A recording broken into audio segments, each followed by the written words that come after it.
నమస్తే, welcome to hashtag you. నేను మీ రాజేష్. బీజేపీలో ఎంతోమంది నేతలు ఉన్నారు. కానీ పార్టీలో మొదటి నుంచి ఉన్నవారు, అలాగే పార్టీలో కొత్తగా చేరినటువంటి వారు, ఇక టీడీపీ పట్ల సానుభూతిగా ఉన్నవారు, ఇట్లా బీజేపీలో పెద్ద ఎత్తున వర్గాల వారీగా ఉన్నటువంటి నేతలు. మరోవైపు వైసీపీ పట్ల సింపతి చూపించేవారు కూడా ఇవాళ ఏపీ బీజేపీలో వర్గాల వారీగా ఉంది అనేది పెద్ద ఎత్తున ప్రచారం అయితే కొంత ఆంధ్రప్రదేశ్ రాజకీయాల్లో ఎప్పుడు ఉండే ఉంటుంది. అయితే దానికి సంకేతాలుగా ఆయా నాయకులు చేసే వ్యాఖ్యలు కూడా కొంత జనాలను ఆలోచింపజేస్తుంటే కొంత బలాన్ని కూడా చేకూరుస్తుంటాయి. ఇదిలా ఉంటే 2014 నుంచి 19 మధ్యలో ఏపీలో టీడీపీ ప్రభుత్వం పాలన సాగింది. ఆ పాలనలో 4 ఏళ్ల పాటు బీజేపీ కూడా భాగస్వామ్యంగా ఉంది. అయితే ఆనాడు కూడా బీజేపీలో కొందరు అధికార టీడీపీని ఇరకాటంలో నెట్టేలా కూడా కామెంట్స్ చేస్తూ వచ్చారు. ఇప్పుడు దాంతో అప్పటి ప్రతిపక్ష వైసీపీ అది కొంత పొలిటికల్ అడ్వాంటేజ్గా మారిందని కూడా చెప్పుకోవాలి. ఇక ఇప్పుడు కూడా ఏపీలో మరోసారి టీడీపీ, బీజేపీ, జనసేన ప్రభుత్వం అధికారంలోకి వచ్చింది. గట్టిగా 2 నెలలు కూడా కాలేదు. ఇంతలోనే కూటమి ప్రభుత్వానికి మిత్రులే ఇబ్బంది పెట్టే కార్యక్రమం మొదలు పెట్టారా అన్న చర్చ బలంగా ఆంధ్రప్రదేశ్ రాజకీయాల్లో సాగుతుంది. కారణం ఏమిటంటే తాజాగా విశాఖలో ప్రెస్ మీట్ పెట్టినటువంటి బీజేపీ మాజీ రాజ్యసభ సభ్యుడు జీవీఎల్ నరసింహారావు కొన్ని కీలకమైనటువంటి వ్యాఖ్యలు చేశాడు. ఆ వ్యాఖ్యలు ఇప్పుడు ప్రస్తుతం తీవ్రస్థాయిలో దుమారం రేపుతోంది. అమరావతి రాజధానికి కేంద్రం నుంచి ఇచ్చే గ్రాంట్ కాదని, అప్పు అని కుండబద్దలు కొట్టారు. వాస్తవానికి ఆ విషయాన్ని నిర్మలా సీతారామన్ కూడా చెప్పారు. కానీ ఇచ్చే 15,000 కోట్ల రూపాయలు దీర్ఘకాలంలో తీర్చడానికి ఏపీ ప్రభుత్వానికి వెసులుబాటు ఉంటుందని మరో మాట కూడా అన్నారు.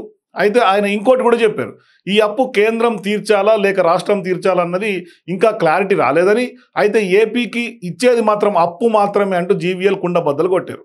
సరిగ్గా ఈ పాయింట్నే పట్టుకుని ఇవాళ బడ్జెట్ ప్రవేశపెట్టినటువంటి తొలి రోజు నుంచి ఏపీలో వైసీపీ, టీడీపీ కూటమి ప్రభుత్వాన్ని టార్గెట్ చేస్తూ వస్తున్నారు. సో ఇప్పుడు ఏపీకి బడ్జెట్లో టీడీపీ ఏమీ సాధించలేకపోయిందని, అప్పులు మాత్రమే కేంద్రం ఇచ్చిందని వైసీపీ ఒకవైపు గట్టిగా తగులుకుంటుంది. ఒకవైపు సోషల్ మీడియాలో కూడా టార్గెట్ చేస్తూ పోస్టులు పెడుతున్నటువంటి సందర్భం కూడా ఉంది. ఇక్కడ విచిత్రం ఏమిటంటే బీజేపీకి చెందినటువంటి ఎంపీలు దగ్గుపాటి పురంధరేశ్వరి, సీఎం రమేష్ అయితే బడ్జెట్ ప్రవేశపెట్టిన రోజే సాయంత్రం ఢిల్లీలో ప్రెస్ మీట్ పెట్టి మరి కేంద్రం అమరావతి రాజధానికి ఇస్తోంది గ్రాంట్ అని గట్టిగా బల్లగుద్ది చెప్పారు. ప్రపంచ బ్యాంకు నుంచి అప్పు కేంద్రం తెచ్చిస్తుందని, అది ఏపీకి ఏ విధంగానూ సంబంధం లేదని వారు చెప్పుకుంటూ వచ్చారు.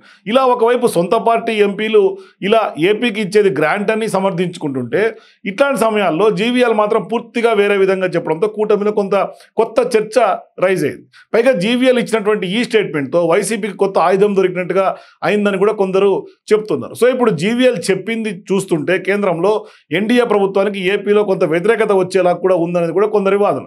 అయితే కేంద్రం ఏపీకి పెద్ద ఎత్తున సాయం చేసిందని చెప్పుకోవడానికి బదులు ఆయన అప్పు అని తేల్చేసి ఇవాళ ఏపీ మీద కేంద్రం తీరు ఇంతేనా అని జనాలు అనుకునే పరిస్థితి కూడా ఉంటుంది అని కూడా కొంతమంది విశ్లేషకుల యొక్క భావన.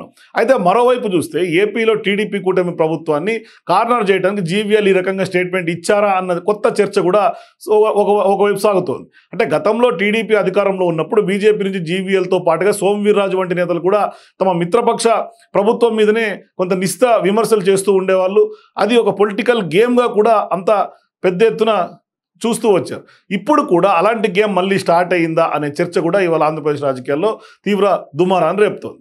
దీనివల్ల కేంద్రంలో ఉన్నటువంటి ఎన్డీఏ అలాగే ఏపీలో ఉన్నటువంటి టీడీపీ కూటమి ప్రభుత్వానికి కూడా ఇబ్బంది అని కూడా కొందరు వాదిస్తున్నారు. మరి జీవీఎల్ ఇచ్చినటువంటి స్టేట్మెంట్స్తో వాస్తవానికి నిజాయితీ ఉందని అనుకున్నా కొంతకాలం వేచి చూసి మాట్లాడితే బాగుండేదని కూడా మరికొంతమంది కూడా చెప్తున్నటువంటి పరిస్థితి. మొత్తం మీద జీవీఎల్ అయితే మాత్రం తన వ్యాఖ్యల ద్వారా ఖచ్చితంగా కూటమిని ఇరకాటంలో నెట్టడానికి ఖచ్చితంగా చెప్పుకోవాలి. మీరు కూడా జీవీఎల్ వ్యాఖ్యలపైన నిజంగానే కూటమి ఇరకాటంలో పడుతుందని మీరు భావిస్తే మీ అభిప్రాయాలు కామెంట్స్ రూపంలో తెలియజేయండి. For more videos please watch hashtag you.